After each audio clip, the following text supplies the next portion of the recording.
Chris, good morning. How you doing? I'm doing good, thank you. How are you? I'm doing great, man. I'm doing great, and love what you do. Why don't you tell everybody what you do on TikTok with the coins and etching the coins and the rings and jewelry and stuff? Let everybody Yeah, know. sure. So my name's Chris. My company is Navarro Rings, and I make stuff out of coins, really. The business started with coin rings, Morgan silver dollars, half dollar rings, quarter rings to some extent. I've gotten a little bit away from that lately. And then about 5 months ago, I stumbled upon Chris Ranger artworks. He's created by Chris on TikTok, and I started kind of emulating what he does, which is carving skull coins. I actually have an example of one of those here that I carved not too long ago. I don't know if the camera will pick it up well enough, but Yeah, I see. that's that's a good example of what I do now as far as engraving goes. And I'm still learning. I do about two a week, and they're for sale on my website. But basically, if a coin can be made into something else, I'm interested in it.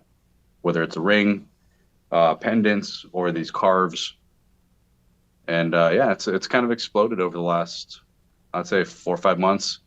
It was pretty steady for a long time. I would crank out two, three rings a month on the website, and then I don't know, around Christmas time, things started to pick up a lot with the coin rings. And then last week, actually, I did a Lincoln pennies, punk rock pennies, an idea that I saw from DS Jewelry Designs. Mark, actually, he's a big engraver on TikTok as well. And so I reached out to him and asked him if it was cool if I posted a video of him and started offering him on my website and stuff. And he was very supportive, of course, said, yeah, go for it. And that video blew up. It's at 4 million right now in like less than a week. That's phenomenal, man. I'll be honest with you. I love it every time I see any of you guys. I think it's you too. I think those are two main guys that do it. I have to stop for at least a minute and watch. That's awesome, man. We appreciate it. Yeah, yeah, yeah. So how do you land on the jewelry thing? How did you land on any of this stuff? How did you start that?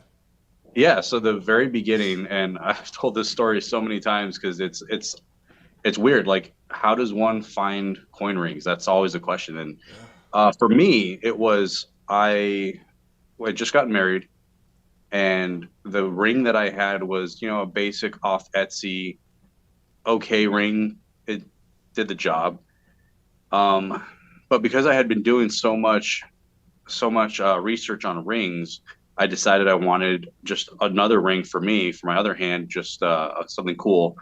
And I found coin rings, Morgan silver dollar rings to be specific. And so that Morgan silver dollar ring, the initial one that I found on Etsy, was around $250.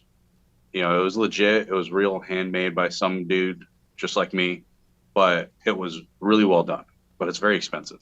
$250. I was just like, I don't know if I could really justify that for a piece of jewelry. Um, so I looked into how they're made just on a whim. That's how my brain works. I was just like, I'm curious, like, how did they do that? It's so weird. Went to YouTube, went down the rabbit hole, got a little obsessed, bought my ring stretcher about 2, 3 days later. Told my wife, hey, I'm gonna try making and selling some rings, and she was supportive, but also was like, what? Like, that's so weird. Okay, whatever. And it went from there. Like, it all started because a Morgan silver dollar ring to me was a little too expensive, and then now I have that equipment times 10, and am cranking out jewelry for other people, wedding rings, anniversary bands, you name it. Like, I've had the requests, and for the most part, I can usually fill it. That's awesome. I love hearing stories like that. That's kind of what I'm looking for.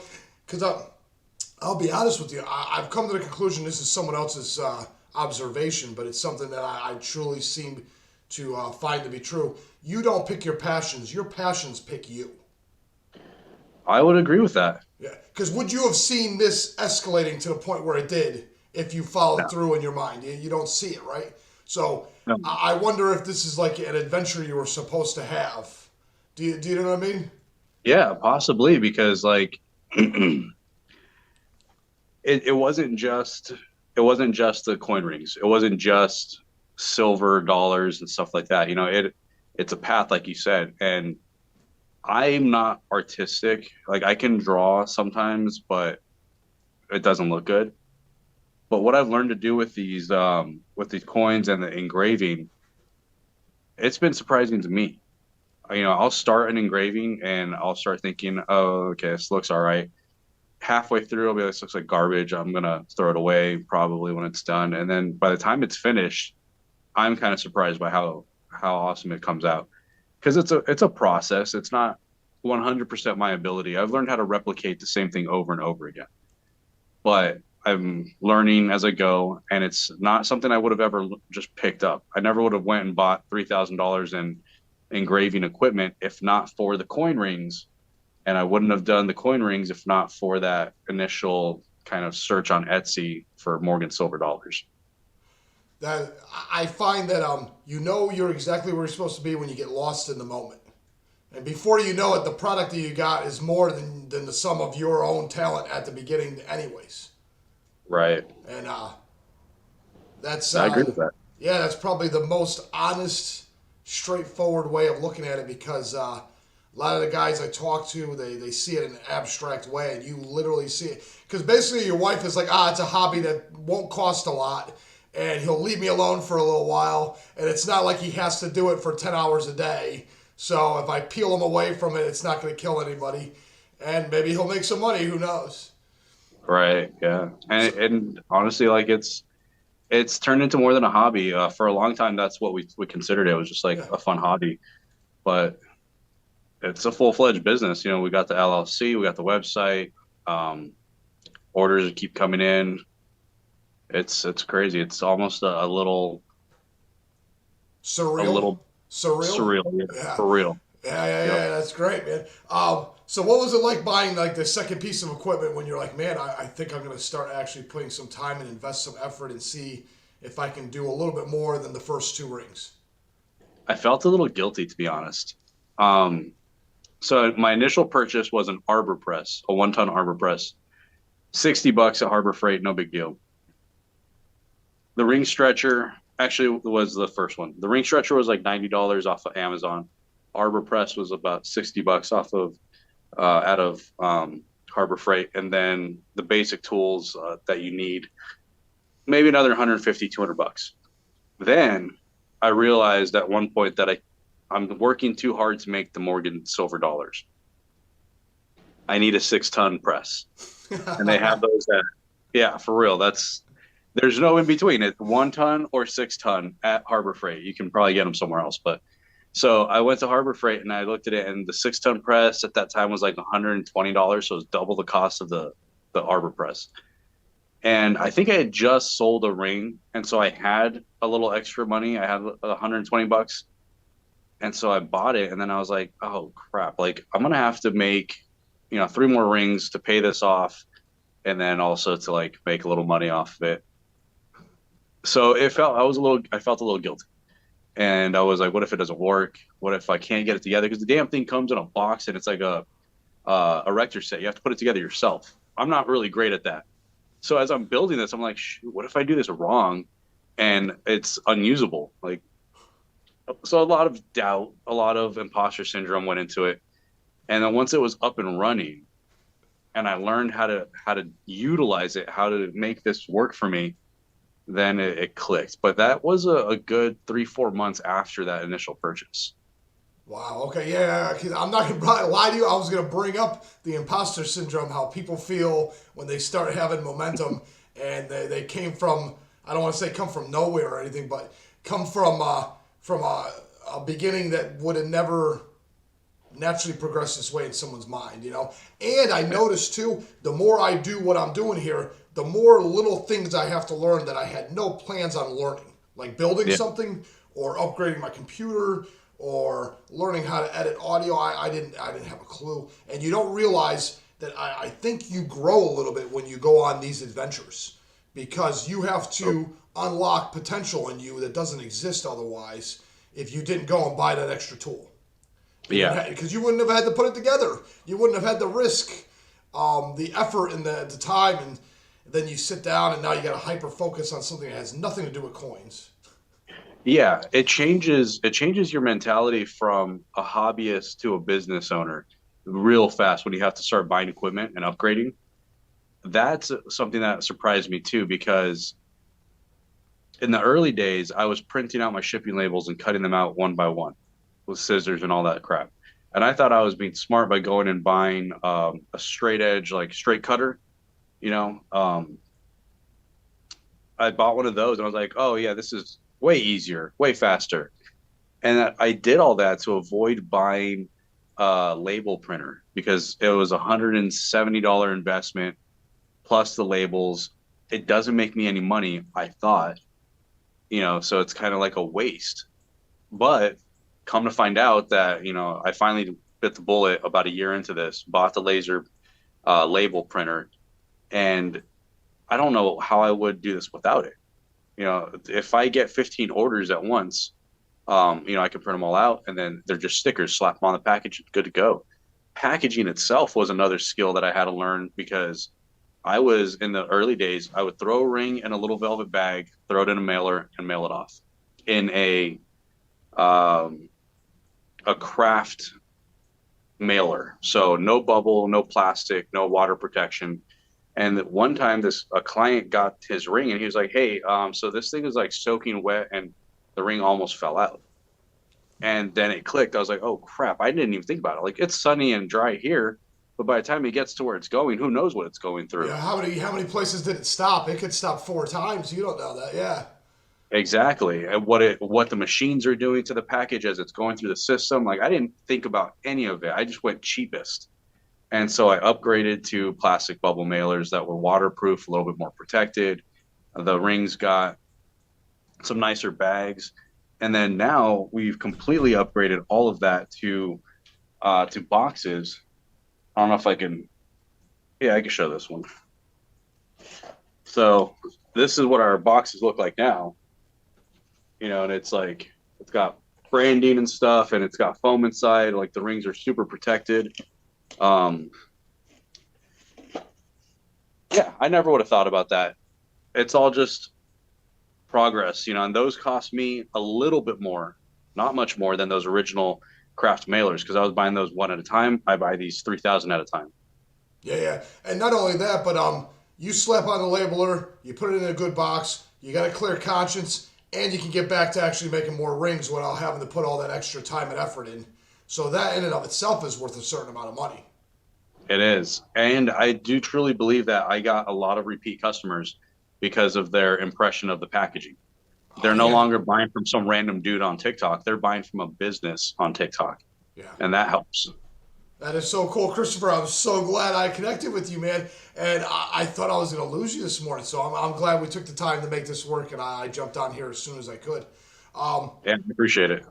so, what is a new project that you're doing right now that's like that's not really what would you say? That's not fully been realized yet. So for the entirety of my ring making journey, people have been asking me for smaller, thinner rings. Usually for women or smaller hands, smaller sizes. They want daintier, they want more feminine. Those are all words that people have used to describe what they're looking for. And up until now, the best I can provide them with is a quarter ring. And it's still a coin ring. It's still a little rough. It's still a little utilitarian. I don't know the right exact word for it, but it's not exactly what they're looking for. And so recently I found some wire that I'm going to be utilizing. I found this at a jewelry supply company, and I'm going to make rings out of them. And let's see if the camera can pick those up. But they're smaller, they're thinner, they're a little bit more elegant. This one on my right is it looks like it's hand carved and hand engraved scroll work, but it's all pre-done. It's machine made, unfortunately, but that brings the price point down. And then the one on the left is all flowers all the way around the band. So these two products I'm going to try to roll out because I can make a lot of them, and I can make them pretty well into some pretty nice bands. I don't think they're designed to be rings. The bands are designed for pendants and other jewelry, bigger pieces, but we're gonna make them into rings because it's gonna be a nice addition to the profile. That's awesome, man. Um, I love the way you were able to. I think you're more artistic than you believe. You just weren't able to unlock it on a piece of paper. You're Possible. unlocking it with your creativity and your ability to have foresight and see how things can become rings, But man. That's a wild. yeah, Yeah. thank you. It's definitely, I feel it's an asset to me to know my limits. And like I know how to engrave and I know how to use my graver, but not to that ability and not to that price point. And so, understanding where my limitations are is important because then I can bring in resources from other places that are excellent at those things. An example is my coins. So recently we launched Navarro Rings Aztec calendars. The Aztec calendar is a very popular design in the coin community. It's a generic coin. How familiar are you with silver and coins and all that stuff? I am not. I mean, I do know that there's the Morgan Stanley dollar. I know there's silver dollars, half dollars, and stuff like that. Perfect. So that's good because then I can explain it to everybody and not feel like I'm talking and boring you. So in our community in coins, there's generic rounds, and those are basically they're worth their weight in silver. The price for them fluctuates with the price of silver. There's no value of it otherwise. Whereas with like a Morgan dollar, the price can fluctuate from $30 for beat up, old, worn down, all the way up to the thousands for a pristine condition, just because of the condition. So these Aztec calendars are very popular for making rings out of because they're generic, because they're cheap, they make a good ring, and this is what the design that we came up with looks like. And it's pretty hard to see, I'm sure, on camera, but if you go to the website and check it out, you'll notice the design of it. It's an Aztec calendar, circular design, all that good stuff. We took myself and Bex. Bex is a coin minting company out of California. We took that Aztec calendar design and they ran a few designs past me. I approved this one, and they made Navarro Rings coins. No way. That's so cool, man. Yeah. So this has been an idea, a dream of mine for so long. This I can't do. I tried. I rolled out silver. I cut it out into a circle. I stamped it. I, made it into a token, really, is what I was able to make. They made coins. And so now I can offer my Aztec calendar rings in coin or the coin itself branded with my logo. That's And super cool, man. That's super cool. And there's no limitation to that, too. If you have like a really high end priced item, you can mark it up a little bit more and say this comes free. And it's just another thing that has your name on it, man. absolutely. So that's another innovation. The other thing is the sobriety coins. There's a video that I posted a week or two ago, and that's all about making sobriety tokens or medallions. Let me grab one. I'll show you what I mean.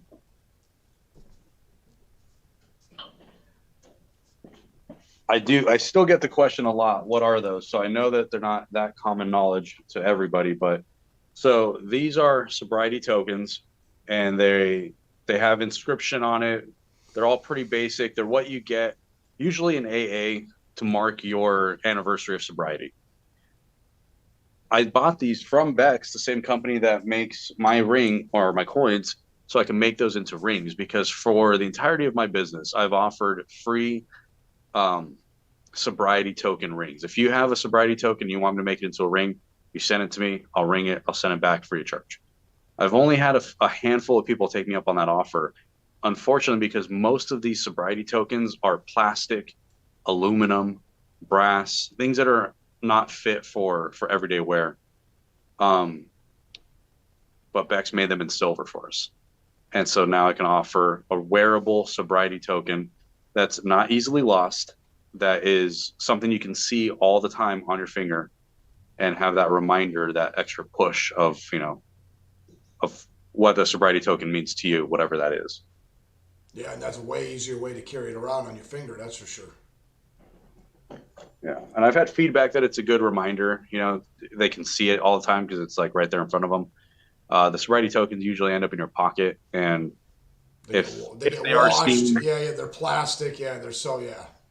yeah. So those are the new products that I'm excited about that have kind of been up here for a while, and then finally have been able to get them out. Okay. So, what was your day job, or what is your day job? What? It's is my day job, yeah. So I work. I have a lot of day jobs. Right now, so my main job is I'm a prep navigator for a hospital system here in Indiana. And so prep navigator does a couple of things. One, I do intakes with clients and evaluate their risk for possibly contracting HIV.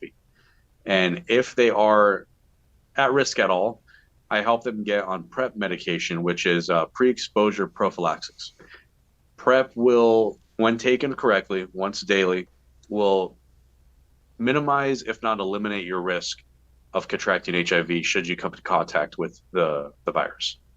So I work a lot with the partners of people who are living with HIV and get them on PrEP, kind of reduce any of the anxiety and risk while their partner is getting to zero. Um, Social work is kind of like the catch-all term for what I do, but it's very specific. It's a very niche group.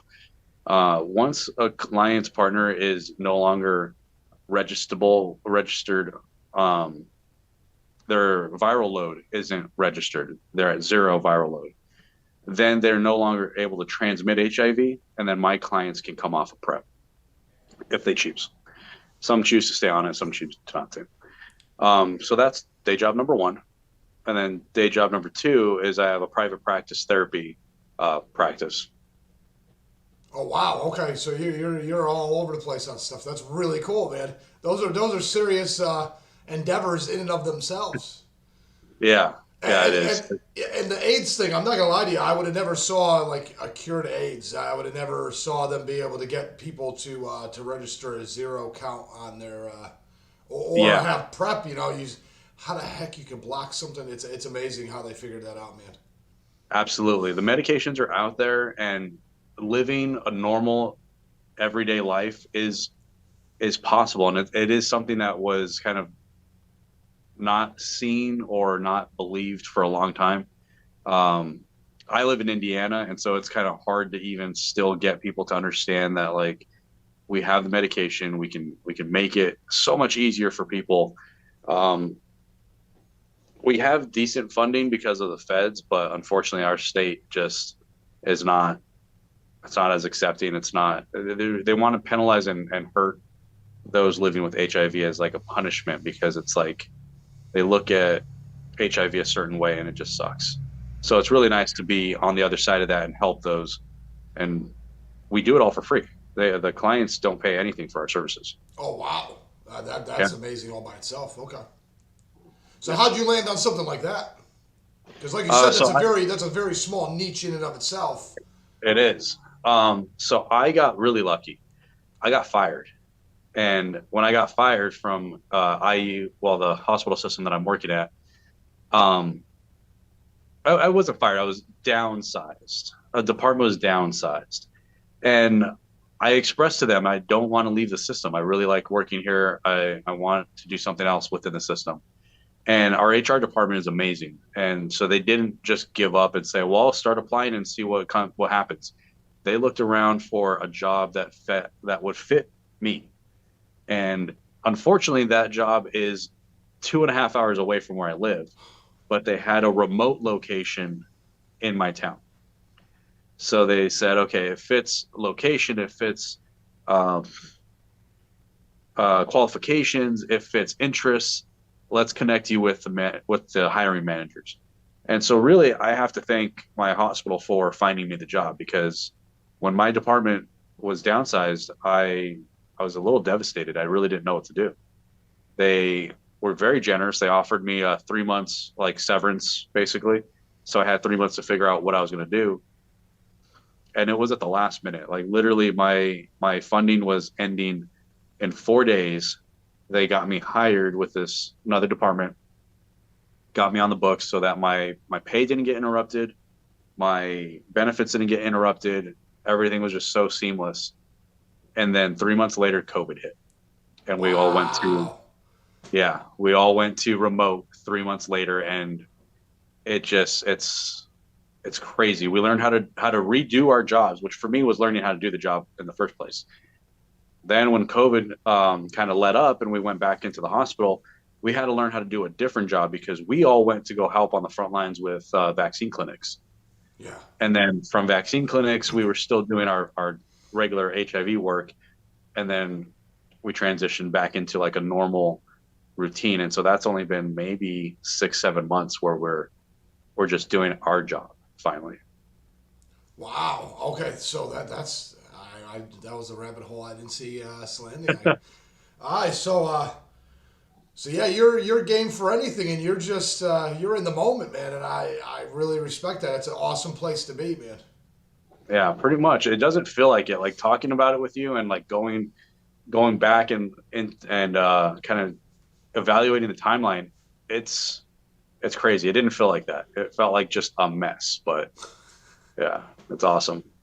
I'll be honest with you, the people don't realize whether it be in TikTok, whether it be Instagram, whether it be talking on just a podcast or whatever, people are far more interested in what you do on a daily basis than you could possibly imagine. Especially if you could find the thing that's unique to your moment. It's one of those things that for instance, you were talking at the beginning. I did something and I repeat what I do and I do it until I'm really good at it and it becomes like second nature almost, right? That seems to be, and you become hyper efficient at certain aspects of what you do so you can Right. do more custom things inside of that normal process. Right. One of those processes is worth 10 million views if clipped right under the right circumstance. Because here's the deal: the electrician that does something unique with that outlet that no one else does, everybody wants to see it. Yeah. To him, it's just another day. But there's a moment there that no one else. There was a tile guy that had some wild stuff, and I did a girl that OnlyFans girl. You have no idea what she. You know, I mean, there's those little moments that can kill it on social media. And I'll be Yeah. honest with you, little passions, little ideas, little adventures, little things that you do. Social media makes it so much easier. Yeah. I agree. It almost makes it almost like a fun endeavor in and of itself. Yeah. Absolutely. And it's hard to predict what's going to hit. That electrician could film that clip and post it at, all the different social medias, but it might only hit on TikTok or Instagram or whatever. I've Ah, noticed that yeah, because I tried to replicate purposefully the viral videos that I have had. I've only had 3 or 4, and I can't. Like they all go viral on accident, not on accident, but just based on the algorithm, based on who sees it first and gets excited by it. It's like magic. I was gonna say I think it's like its own adventure in and of itself, trying to Yeah. slap together. But it does seem that there is one thing I have noticed: TikTok is easier to catch traction on a random item. So if you're gonna put out 10 random items, Facebook isn't the place, Right. Instagram isn't the place, TikTok is the place. So if you're I gonna can see throw that. out 10 random things, that's where you would do it.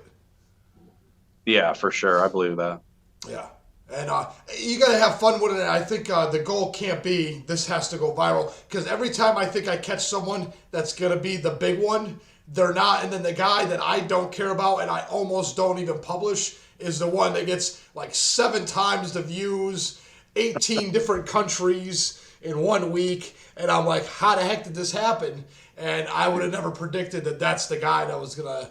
I would have talked to him more, to be honest with you. I feel bad that I only did like 45, 50 minutes because he was my big dog and I didn't know it. You just don't know. You don't know. 100%.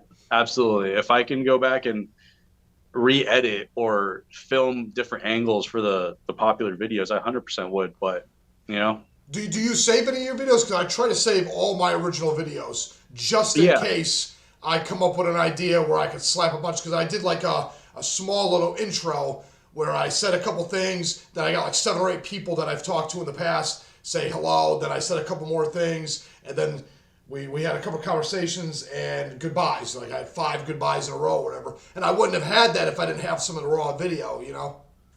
Right. Yeah, I save a lot of them, but they're so long. They take up a lot of memory, and I only use my phone for all this stuff. So Oh, you at only do some this with point, the I phone. Okay. yeah, everything, all the TikTok videos, everything is on just my phone. I really should, get an external drive and take care of it correctly, but haven't done that yet. Yeah, I'm not gonna lie to you. There is a high probability that I'm gonna be buying a new computer today, just because I'm in a place where I don't have enough gigabytes.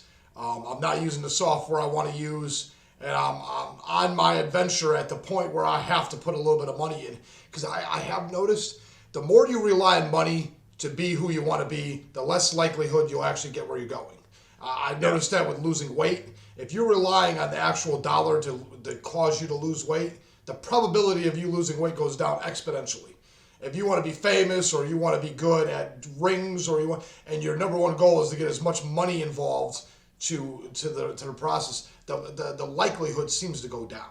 Now, once you prove yourself, once you proved the concept, now money targeted properly to a certain part of the concept can be exponentially useful, whether it be the labels or a press or whatever it be. But Yeah. I'm like $30 in right now, and it looks like I'm gonna have to drop like $600 Yeah. specifically for this. And it's I don't know why I'm so stingy. I've never been that stingy in general, but they're gonna have to pry the money out of my fingers. But I have to do it. I have to do it, and I think I have to do it today. I literally, just like you said, get an external hard drive. I bought a thumb drive because my computer was getting so slow that I had to put as many of my old videos that I didn't want to erase on this thumb drive, which I didn't realize. Yep. 20, 30 gigs is only like 10, $20. It's not that much. Yeah. So, Yeah. The storage is fairly inexpensive, but there's also the knowledge of how to store it, how to utilize that storage, and I don't have that. So at some point, I'm gonna have to learn. yeah, that's where I'm at too. I'm gonna have to. I've noticed that even if you get like a terabyte or two on the computer, that's fine. But I'll be honest with you, I'm doing these videos and I'm trying to do as many as I can. I ain't Joe Rogan. I ain't at 2,000, but I want to be at 2,000 as fast as I can. Yeah. So I'm gonna have to buy like an external, not an external, put an internal hard drive that's in there, and I'm gonna have to format it myself. So I'm gonna have to learn a new aspect of what I want to do that has nothing to really do with talking to people. Yep. Yeah, there's no way around Absolutely. it. Yeah, there's no way around it. And I think you grow when you do. You do grow because you have to be brave enough to actually put that effort in and say, "Oh, I might break this. I might break this, but I got to try." Right. 100%. All right, man. I appreciate it. You said you got to go. You got stuff to do. Yes, sir. You got appointments, and I, scheduled out this because I really wanted to do it, and unfortunately, my evenings are shot. So this worked out really good for us, and I appreciate you having me on your show. Oh, my pleasure. I am going to message you, and later on, if you can help me out with some of the hashtags, because you talked Sure. about Bex and the sober coins and stuff, and I want to hashtag as best I can. And the Absolutely. coins that you showed at the very beginning in the box or whatever, you got really nice pictures or something like that. I can actually edit those in while you're talking, so they can get a Perfect. really clean close up while you're talking about it, and I could just like up the game for what your product looks like to just Excellent. to sell you better. So Yeah. on that note, I'll message you later and tell you about that. Until then, let's have you plug your stuff. Go ahead and plug your websites or whatever you got. Awesome. Yeah, thank you. So my website's navarrorings.com. TikTok is Navarro Rings. It's Instagram as well. Facebook, there's a Navarro Rings page. And yeah, if anybody has any questions or wants to talk about custom projects, on my website there's a custom project link, and that's just an email form to get to me directly. It's a one-man show, so you're not going to be talking to a gatekeeper or anything like that. It's coming to me, and if I can help, I will. Christopher, I appreciate that, and I love to see how this works out for you in another year or two, man. Me too. Thank you very much, Regan. All right, appreciate it. You have a great day. You too. Bye-bye.